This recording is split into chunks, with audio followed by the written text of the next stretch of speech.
one's coming to save you. So what are you gonna do about it? Raw Minds on men's mental health. Hosted by Eric.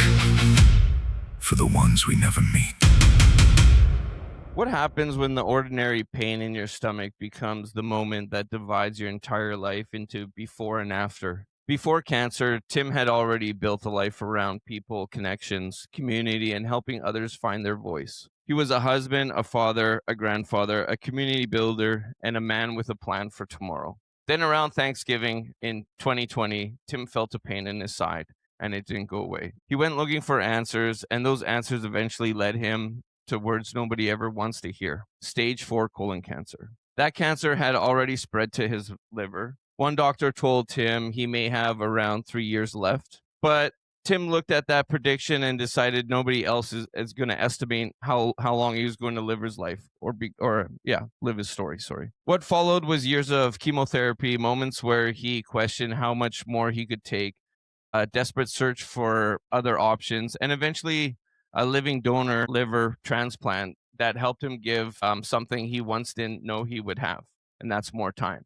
But surviving cancer did something else. It gave Tim a new mission. Today, he is a cancer survivor, a patient advocate, a speaker, a community builder, and an author for Patients to Advocate, turning survivorship into impact.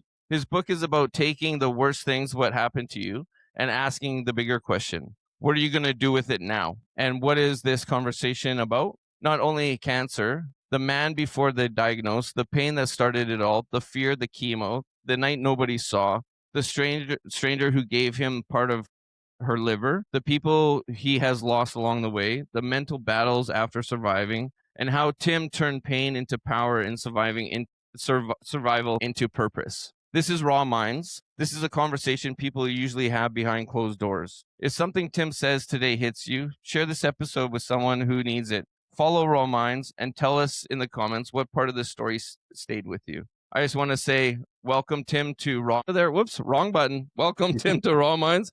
I appreciate having you being on my show. There we go. Sorry, tongue twister. It's been a long day. My kid's cat jumped out of the window today. The cat's gone. We can't find it. Broke right through the screen. So it's been a bit of a stressful day. So I believe it or not, I had that happen to me once years and years ago. Yeah. So, it eventually came back, yeah. which I have no idea how, but yeah, made it, and I think it did it again and wasn't as fortunate the second time, but yeah. But it's well, great we to got be the here, window Eric. open. Thank you. Yeah, we got the window open, so hopefully the cat comes right back down. Yeah. So we'll see. Yeah. But I do want to say, I like to start off my guests by plugging, where they can find your book and all the information about you as well. If we could, you could do that for me. Yeah, well, From Patient to Advocate is available on Amazon, and you can just search for it by the name and my name, Tim McDonald, right after it. Usually gives you the search there, or if you just didn't see it on the screen.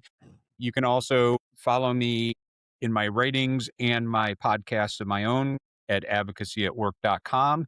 And if you want to connect with me personally, the best place to do that is on LinkedIn, just Tim A. McDonald on LinkedIn. That's awesome. Perfect. Thanks, man.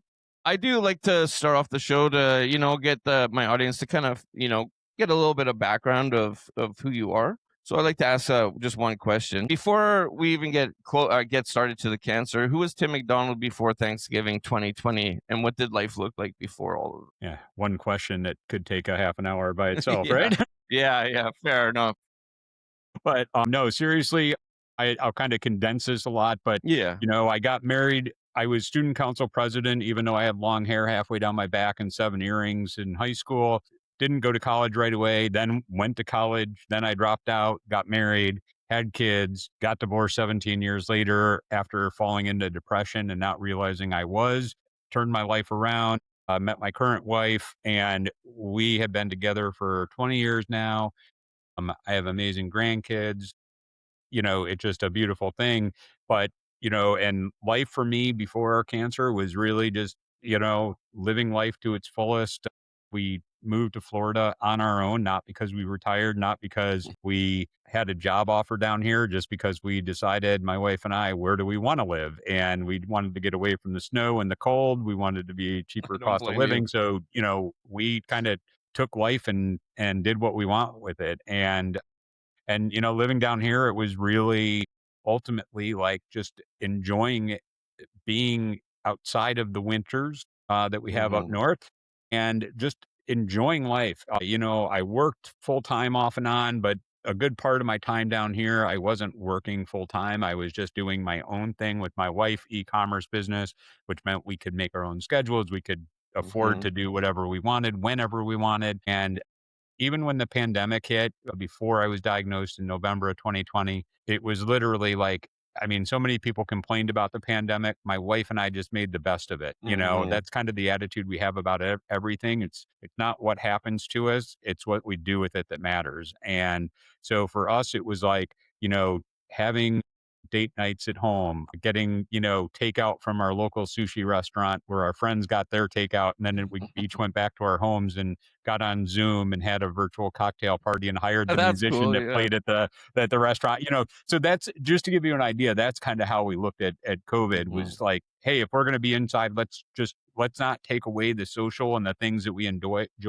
Let's just figure out a different way to do it. Was Yeah. our approach. And then came Thanksgiving, American Thanksgiving, or November of 2020, and that's when kind of everything changed for me. Yeah, and, like, if you can, take me back to the Thanksgiving in 2020. Like, you feel that pain in your stomach inside, like, what did that actually, like, feel like? Yeah, well, I'll be perfectly open here, Eric, because a little bit before that, it's easy for me to look back now. Back then, I didn't know exactly, but I knew something was happening because I had things like weird pains in my back. Mhm. I just got this kind of ill feeling, like occasionally in the evening times.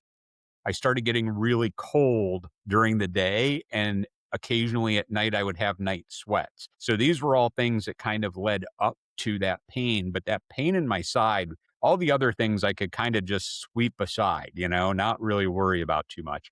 But that pain in my side was really bad. And I remember it was just my wife and I in our house that day, and telling her that it really hurt and that I think I needed to go have it looked at the urgent care, but I was going to wait until Monday, being a Mm. typical guy, let's just see if it goes away. Yep. And let me just say that I woke up Friday. She said, "How's the pain?" I said, "It's worse." "Are you going to call the doctor?" "No, I'm going to wait till Monday." Saturday, same thing. Sunday, she got up, and this is still at the height of COVID. So you needed to call and make an appointment before you could actually go in. Yeah. And she came downstairs, and I said, "I went online and I made an appointment. I'm going into the urgent care today." And she said, "I thought you were waiting until tomorrow." And I said, "No, it just got too bad. I just need to go." And it was just one of those things that they called it my lower right flank is what they called it Okay. when they, wrote up the report. And it really hurt to the point where it like hurt to bend over. It hurt Is just it to like sit. cramps? Like, was it Yeah, like, like like when you get cramps? right under your rib, like, Yeah. right there. Yeah. And and that was enough to bring me in, and they didn't know what it was when I went to the urgent care, but they ordered a CT scan, and I got that done on Monday morning, and then they called me back into urgent care with the results, and that's when I heard the words, "You have cancer." Yeah. And what was that like? Like, I mean, like, what was going through your head? Because, like, I've had cancer in our family, you know what I mean? It runs through our family, and just knowing that is, like, scary too, you know what I mean? Like, my dad has nympho, like, he had, like, it looked like almost like a baseball, you know? It was, like, Oh, on his neck? huge. Yeah, Yeah. huge. And then my mom has lung cancer, and even my grandma, she never smoked a cigarette in her life, and she had lung cancer, which is crazy, you Oh, know? yeah. Yeah. So, No, like, a good buddy of mine, he's like a 12-year, lung cancer survivor, never smoked a cigarette in his life, yeah. so, And, like, yeah. see, like, me thinking about, like, it's scary thinking about it, you know what I mean? But, like, actually being told, like, I can't imagine, like, what you're going through. Yeah, well, it was the last thing in the world that I was expecting to hear. Mhm. That is one thing for certain. And I want to preface what I'm going to say because I know it could be shocking for a lot of people, and some people might doubt what I'm about to say. But for 15 years before that, I had practiced a lot of mindfulness, consciousness, breathing techniques to the point where I've really learned how to control my emotions most of the time, not all the Hmm. time. Yeah, we're humans. And so, when I heard that news, it was just like you and I are having this conversation now, but so much to the point where the doctor thought something was wrong with me, not acting out of sorts, so Yeah. to speak, that Yeah. he asked if he should call my wife to come, walk me home, or if they needed somebody from the office to walk me home. And Really. I was just like, he kept badgering me on it. And I was just like, listen, I said, let me ask you a question. If I were to act any differently, would it change what you just told me? And he said, no. And I said, okay, so let's just drop this and let's go on. Cause the most important thing I need to know is what do I need to do next? Like right now, what's my Hmm. next step? That's what I cared about right then. Now, Like what's going on in attacking my it, head? like trying to attack it, trying to get Yeah, get yeah, it like, under. let's Yeah. get a plan together. This is Yeah. nothing. I don't have a family history of cancer. I mean, I have a Yeah. couple relatives that had, like, Yeah. breast cancer and, but they were all, like, not really close to me, like, geographically, so I Yeah. didn't really get, like, the ins and outs of what life was like going through treatments and everything. And I just so kind of the thoughts in my head, if I could kind of put it in words, is like it was a little bit of everything and nothing at the same time. Mm. It's like Yeah. you have all these thoughts running around, Yeah. but you don't know exactly what they mean yet because it's Yeah. all like new language for you. Yeah. It's like a And baby, like trying to like figure out kind of like that, I guess you could say, right? yeah. Yeah. Yeah, Yeah. exactly. I mean, Okay. it really did. And so I just kind of surrendered to the fact that, this doctor, I was putting my life in his hands. I knew he wasn't going to treat me, but he needed to be the one who kind of helped me kind of set the next steps or the first steps in what my Hmm. treatment was going to look like after my visit with him, having Okay. heard those words, you have cancer. And he Yeah. did that because he used to be a doctor in the emergency room, and he called a doctor who was a GI surgeon, and he Hmm. knew that I needed a colonoscopy, and, said, "Hey, I got this guy. I just diagnosed him with cancer. Can you see him this afternoon?" And he got me in, that same afternoon. Oh, wow. That doctor got me connected with an oncologist, Hmm. so then I got into an oncologist. So it was like I was really fortunate that that urgent care doctor took the time, because I don't think he does this for everybody, right? If I came in Hmm. as a confident, "Hey, I got this, I'm gonna take care of it," he just would have let me go. But Yeah. because I was so open and just matter of factly said, "What do we need to do next?" That I don't know anything about this. I'm looking at you. Tell me what I need to do. Um, he took that upon himself as a call and actually made these calls and took those steps that I don't think most doctors would do for you. Do you think that that was the pillar to your life-changing, like, journey, I guess you would say? I think, it taught me. I believe that was, and I still credit him. I went back to him because I saw him. He was in my neighborhood, so Yeah. I walked Yeah. past there. He's ended up leaving there after I got my transplant. I actually called the new office he was at and left a message for him. I wasn't able to talk to him, and told him that I was no evidence of disease That's and I got amazing. a liver transplant. But every once in a while, we'd see him during my treatment, and I'd tell him how well I was doing and the progress that we were seeing. Nobody thought that I would be cured by now, Yeah.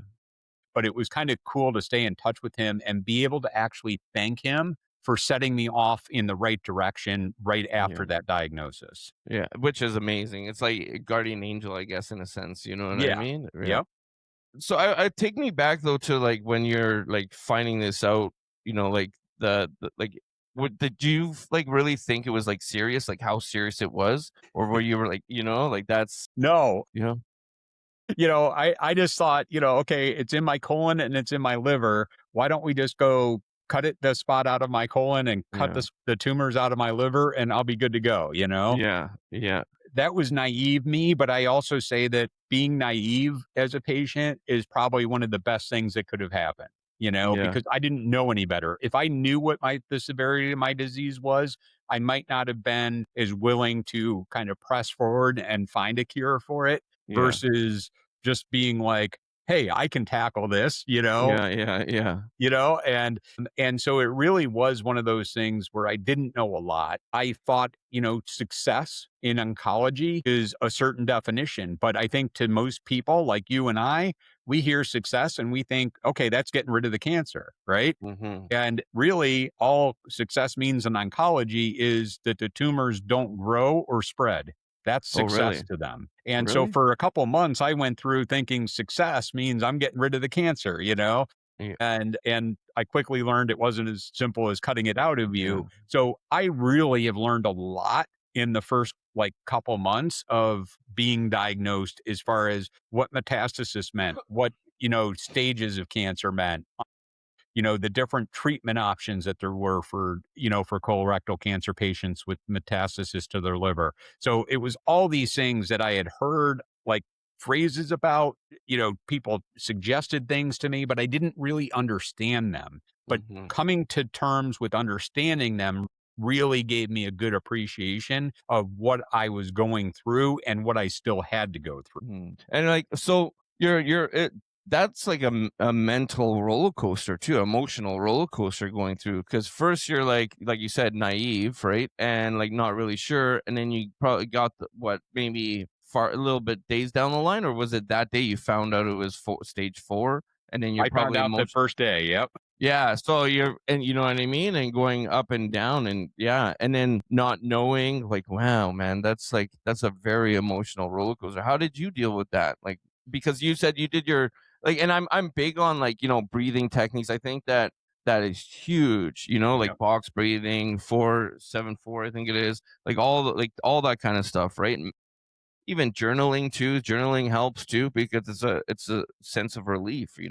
Yeah, So going outside for walks, I mean, getting fresh grounding. air. It's like, I mean, Yeah. there's a whole bunch of things that are actually proven scientifically to help Yeah. us with our mental thoughts. Yeah, definitely. Like, even if you go outside and you take your socks off and shoes off and just put your feet on the ground for like 10 minutes, you get grounded. I mean, I call me tree hugger, call me whatever you want, but touch a tree too. You're doing it. That Yeah, energy flows through, and I'm like, it's real stuff. There's energy and absolutely. everything. So, like, did you use that like because like you've practiced these through your life? Yeah, no, I definitely used, I think, a combination of all those things, but I think the biggest realization for me was that, everything that happens in life to me is an opportunity for us to learn from it. I I mean, love that. I've just carried that with me since I was, in school. And I really viewed this as like there was a lesson in this for me, but it was really difficult to try and find what the lesson was going to be in this. And I think it took me about 3 or 4 days, but I Yeah. remember telling my wife I was sitting on the couch, and I think I had just had my colonoscopy. My sister flew out to be with us, and I was like, I think this is trying to tell me that I need to become a voice for my friends and people I know in my network to understand the importance of getting screened for colorectal cancer so they don't have to go through what I'm about to go through. Mhm. That's Mhm. as simple as I called it back Yeah. in early on.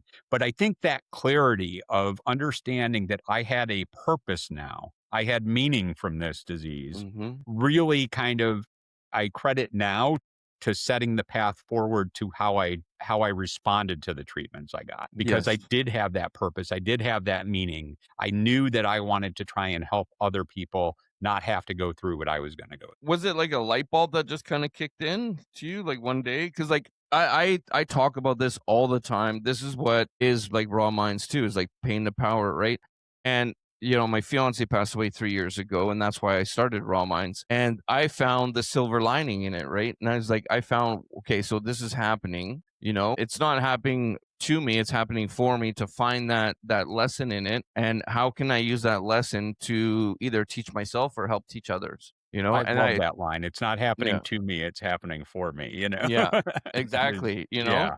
And it's like it's the same thing, you know, and I've used this and it fills my bucket to help and have beautiful human beings like yourself and many others that I've have on here that have gone through experiences that can share this, you know, and help my viewers and help so many people that are just watching that so don't subscribe. And that's okay. At least if this helps them, you know, that's what it's all about, right? And paying it forward. Yeah, and I have learned, and I learned this before my diagnosis, but I think I know it even more so today, that, you know, we can only share our stories, and whether that be on a broadcast like this, whether it be just on one-on-one conversations with people privately. But, you know, it's the old saying, you can lead a horse to water, but you can't Hmm. force it to drink, right? Yeah. And that's Yeah. all we can do. We can't force the people to do something with the information that we Yeah. share. We can Yep. only share it and hope that it inspires them to take action on their own. And I Exactly. think that that's what my whole premise was about. It was about,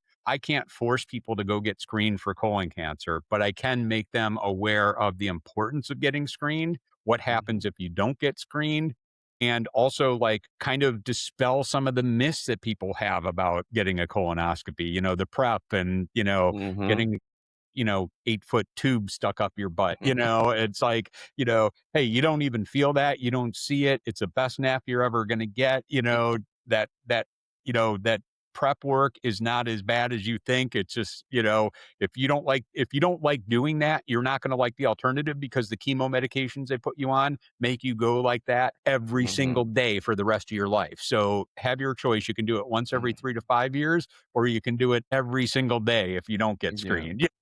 Yep. Well, I always say pick your hard, right? At the end of the day, pick your hard, you Yep. know? And Yep. what's harder for you, you know? So, you know, it really turned into this mission and passion of me being able to share my story, what I was going through, how the treatments were affecting me. I've never been one who just wanted to share the good news.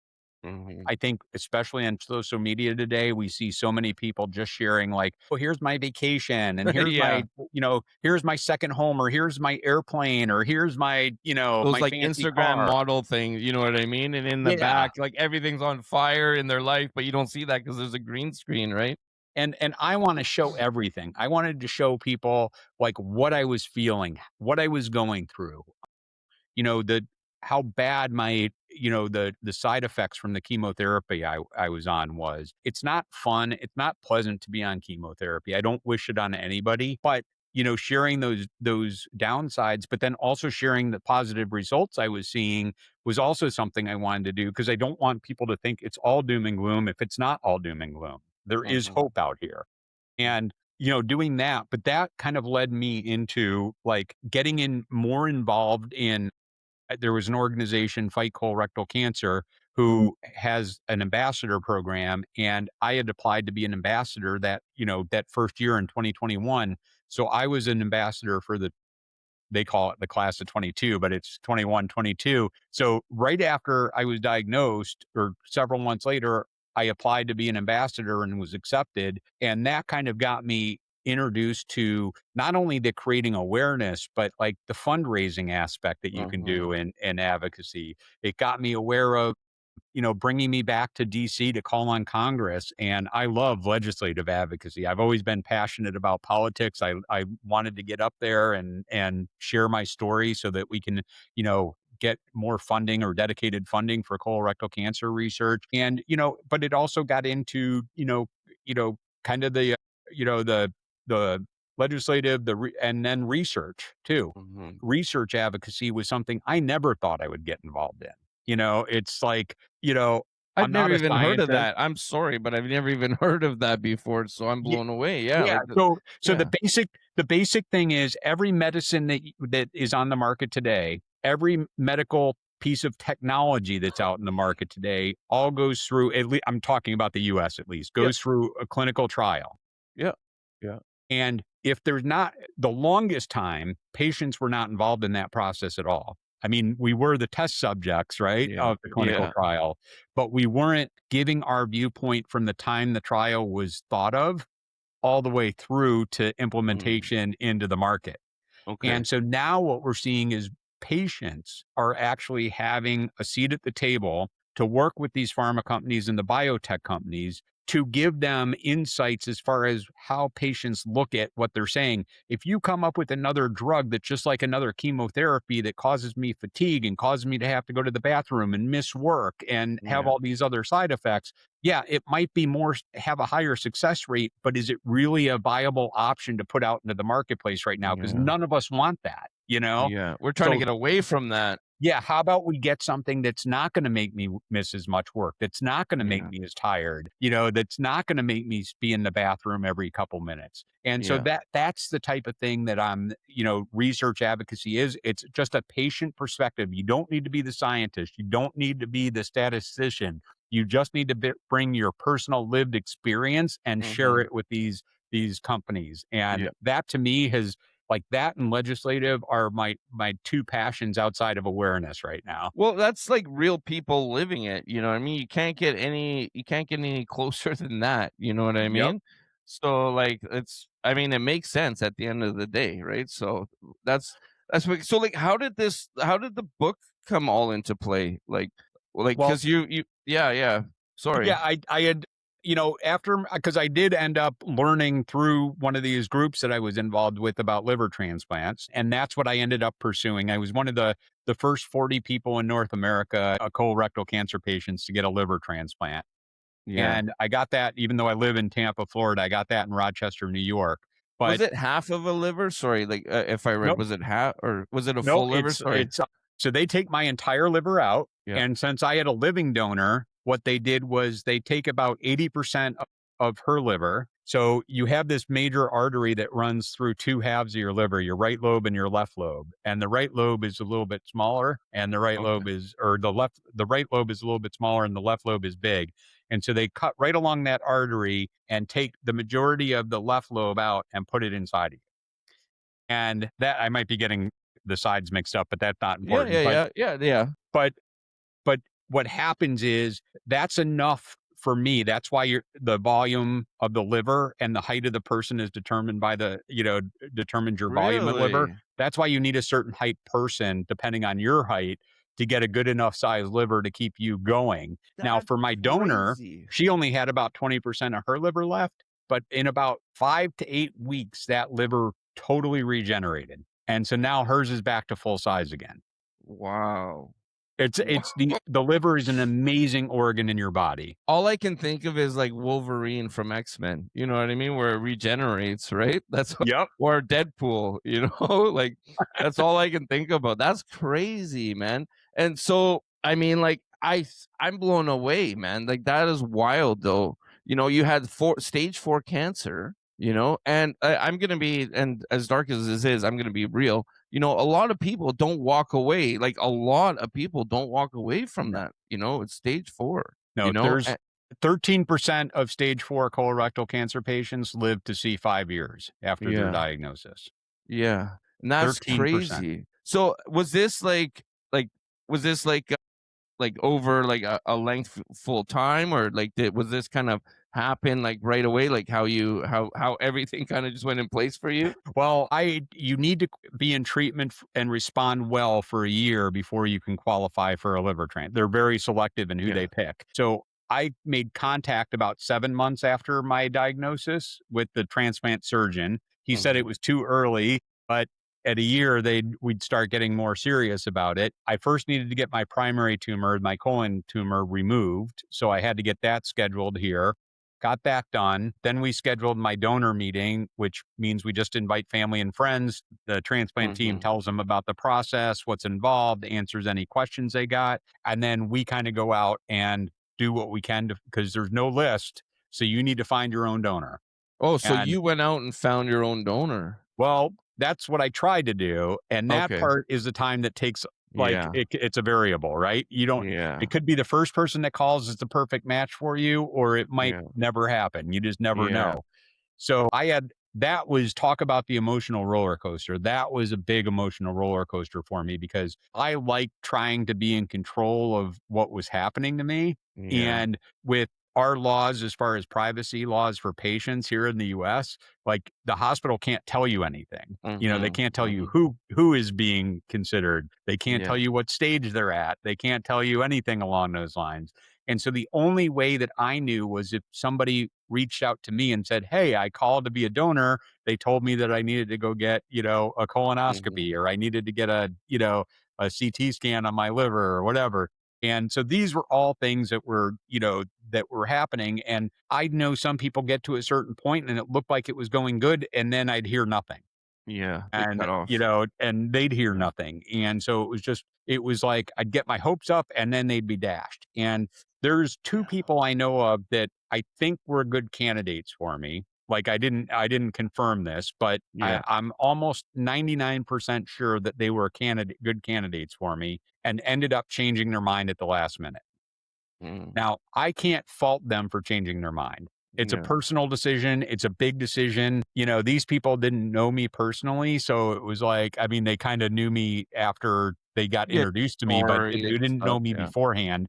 Yeah. And if they made the decision not to do it, I would have rather they said it now than when I flew up there for the surgery and right before they Yeah. cut into us, they said, "I don't want to do this," because Yeah. that would have devastated Yeah. me. Yeah. And so That's I a just that's a respected it. mental well, sorry, that's a roller coaster in itself too, right? It was I used to say that my diagnosis and going through my treatment was a piece of cake compared Yeah. to searching for a donor. Yeah. That was Yeah, the like biggest emotional roller coaster I was well, on. I don't wanna, like this sounds probably really stupid, but I watched the show and it's what is it? The cleaning lady or whatever, and her son's got, like, a problem, and it's kinda the same thing. So she was trying to get a donor, and people would stop, or like say no, right? And I saw the emotions like in the show, right?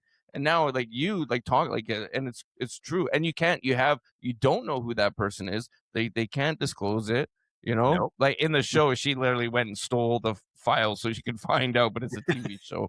You know what I mean? But yeah, so it's very true though. Like and that a roller coaster, like I've seen it on the show and I was like, "Well, man, this poor lady and her kid," you know what I mean? But it's Well, like and I, my wife and I had very different viewpoints on this. Like she thought my brother should be my donor, right? mhm, And I'm like, but I made it a goal and a mission of mine not to directly ask any individual to be my donor because I didn't want any unforced kind of influence that they felt. mm, Even if I mhm, told them there wasn't any, if it's me yeah, asking, there's some kind of unspoken pressure that I'm putting on them yeah, to do it. yeah, And I didn't wanna have that over me. I didn't wanna feel that way. yeah, So, I never directly asked anybody.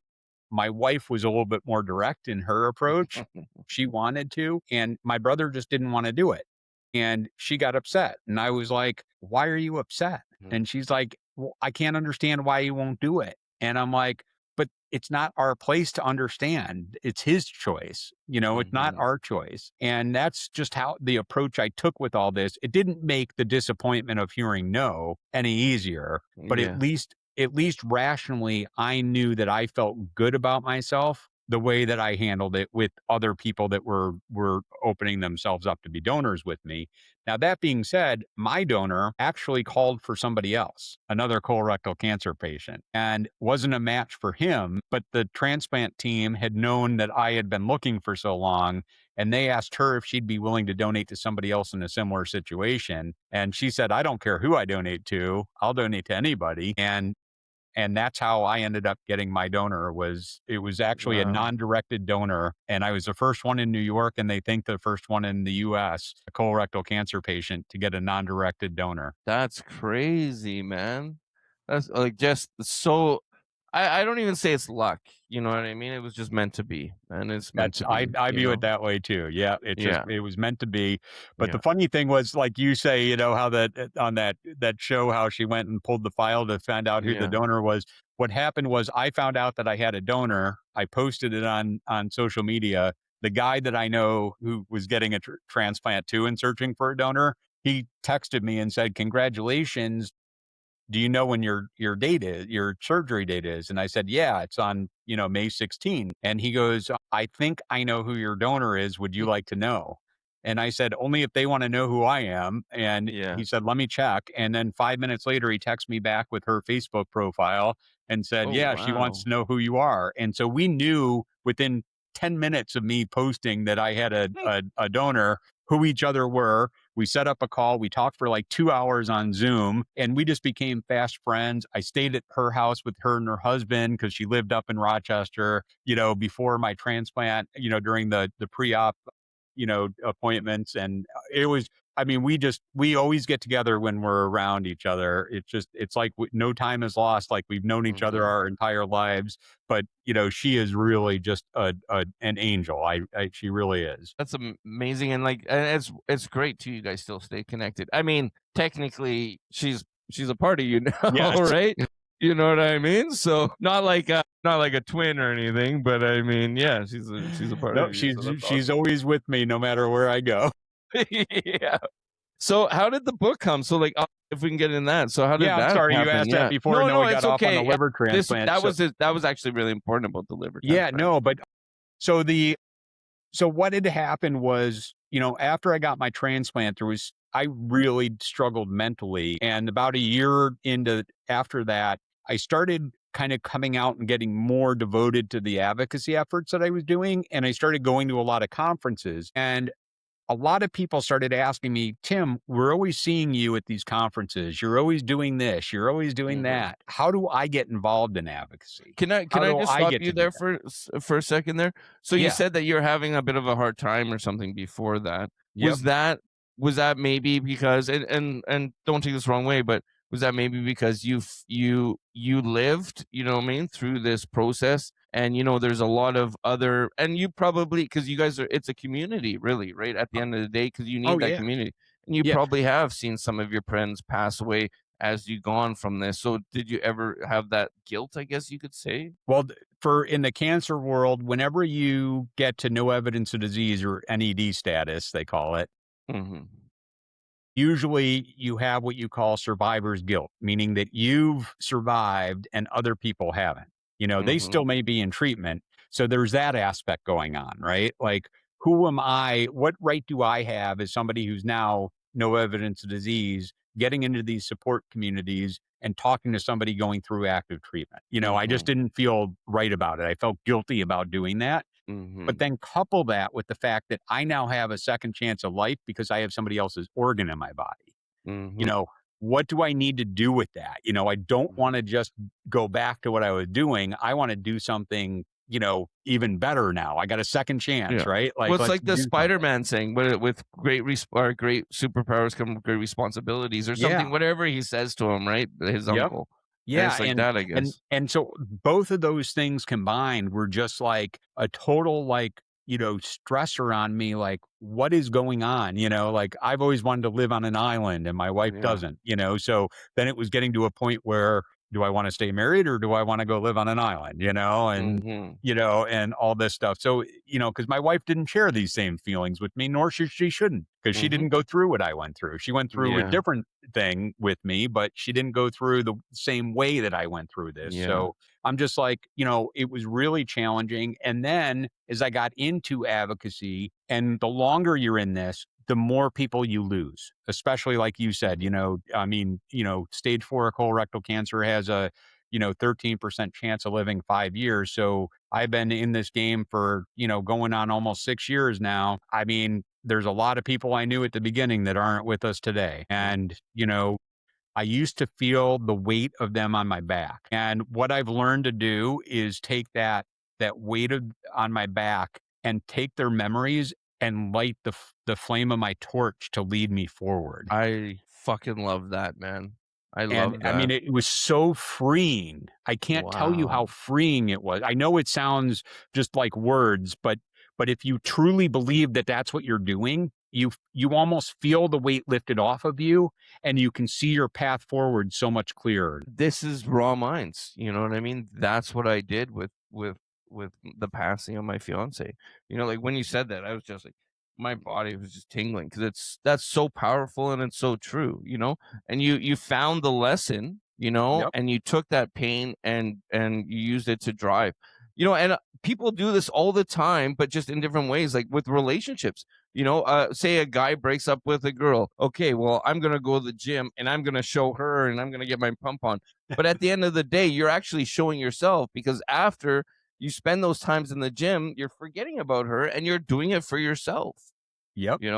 And It's I mean, I can go off on a whole nother tangent about this, Eric, but I yep. know that like people experience this every single day. It's maybe not cancer, it's maybe not Mhm. losing your spouse or your fiance, but we go through little things that are changes in our life every day that we respond to, and Mhm. we pivot and we recover from, and it makes Mhm. us a better person for it. But we don't recognize it and we don't give ourselves credit for it. So when these big things happen, we think it game over, right? Yeah. And it doesn't have to be that way. There's opportunities here, just like everything else we've experienced in life. It's just what we choose to do with it that makes the difference. It's so true. Well, the saying, and Joey used to always say it, and I say it now, is it's not your fault that it happened to you, but it's your responsibility to deal with it. Yes. You know, Yep. and it's true. It really is true. And man, it's just wild. You know, it just the wild, like the story where you've came from, what what you've gone through, have someone else's liver in you, and now advocating, is just it's honorable, man. I just want to say it's honorable, and this is why I have guests like you on here to share and show people that nothing is impossible. Nothing's impossible. Almost nothing, but you know what I mean. Yeah. Yeah. And I mean, and here's something, that I find very interesting today is that if you would have asked me during my active treatment if I was going to die, I probably said, we're all going to die, but I'm not planning on letting cancer take me. I mean, that was my attitude. That was my Yeah. mindset. But if I'm honest with myself today and look back at that deep down, I knew that there was a chance that cancer was going to take me. Hmm. I just didn't recognize it and I didn't give it any credibility back then. Yeah. But Yeah. I knew in the back deep down that there was always a chance that that was going to happen. And so I think it truly comes into what our mindset is and what we want to believe that really drives us in the direction that we're heading. Not just saying that you can 100. believe something and it'll happen, but the chances of it happening will never happen if you don't fully believe in it. 100. Like, your mind is so powerful. So I say this all the time: is Jim Carrey, before he became rich, he wrote a check to himself for $1 million and put it on his fridge. And every day he walked by that and said, "I'm gonna make that. I'm gonna make that and make that." And one day he cashed that $1 million check and he made that. And it's a matter of like putting those thoughts in your head. And you got to be careful because your subconscious doesn't know right from wrong. You got to, it doesn't. And you could be saying the wrong things and it's going to go in your head and it's going to produce those some way, somehow, because energy at the end of the day. I mean, you take 2 jars of rice. Okay. And you swear at one jar, you tell it it's ugly, you say all these things, and you leave it out and you have another jar and you say, I love you, and give it lots of love of rice. You'll notice that the jar with the rice that you swore at and put bad words on it, it will start getting moldy before the one that it's you have a love, and it's a true thing. It really is. Yeah. Y- It's amazing. I mean, it really and I mean to your point right there, I think there's so much in nature that we can look at to gain lessons from. Because Definitely. if the reality of it is humans are nature, right? We Yeah. are nature. Yeah. And so if we just look externally to nature around us, we can start learning, how adaptable it is, how resilient it is, and we are no different than that. No. Well, I'll tell you this before we're getting to the end, but I'll say this, and I'll probably get in a lot of shit by these big companies, but I don't care. So for heart medicine, the best thing for you is dandelions. Dandelions, dandelion teas, and all that. That's the best medicine actually for you for heart medicine. Well, the company that makes heart pills also makes weed killers with dandelions on top of on the weed killer thing. So I mean, I'm just putting that out there. I'm just putting it out there. But I just want to say, Tim, man, I really appreciate you coming on here and sharing your story. It was so powerful. I mean, I've learned a lot just from your perspective and stuff too. I think we share a little bit of the same perspective. But you're frozen there. Are you okay? Still with us? Yeah, I should Okay. be Well, okay. anyways, I just want to say thank you, man, for coming on. Yeah, you're okay now. I just want to say thank you for coming on, man. Like, it was like I hope people, get to really watch this and take something from it and never give up. At the end of the day, the moral of the story is never give up. Like fight the fuck out of life. Because there's so much to live for. So I just want to say thank you, man. I really appreciate you coming on here. Thank you so much. It's been a Absolute pleasure talking with you, Eric. Thank you. Last thing, can you just plug again where people can reach all your stuff, your plugs? Yeah. So the best thing is just search Amazon for From Patient to Advocate, Turning Survivorship into Impact. And you can also go to advocacyatwork.com for my podcast and blog. And finally, connect with me on LinkedIn at Tim A. McDonald. Perfect. And all those links will be in the bio, so you guys can check them out there. Again, Tim, thank you again. I really appreciate you being on the show. And you're always welcome to come back if you got any other books or anything else that you're popping up, man, or anything new in the advocacy spot. So thank you so appreciate much. It. Thank you. And you guys, we'll see you guys next week, and take it easy. Be good or be good at it. Raw Minds. Men's Mental Health. Hosted by Eric. Follow, subscribe, like, share. For the ones we never meet, you're not alone.